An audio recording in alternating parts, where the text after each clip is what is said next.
Boingo and Poppy's Heart Word Heroes series. Hi, Boingo and Poppy. We are learning a new heart word today. Remember, a heart word is a word we learn by heart because part of it doesn't follow the sounded out rules. Yes, we remember, right, Boingo? Yeah, I think so. What's the new word? Do you pronounce that was? Remember, Boingo? It's not going to follow the sounded out rules. That's right, Poppy. It is pronounced was. Let's use it in a few sentences. Poppy was proud of her neat shelf. Yes, I was.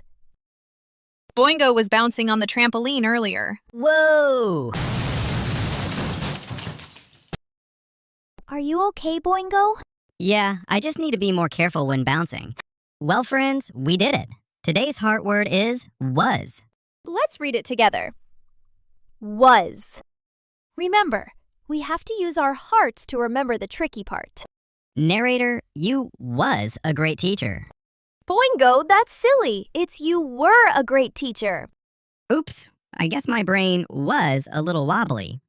That's okay. Keep practicing and you'll get it. By the way, you can call me Avery. That's a beautiful name. Yeah, now we know who is always talking to us. Bye, Heartword Heroes. Thanks for watching. If you enjoyed this video, be sure to like, share, and subscribe. Explore more fun and educational videos on the channel. Kick back, relax, and stay a while. See you next time.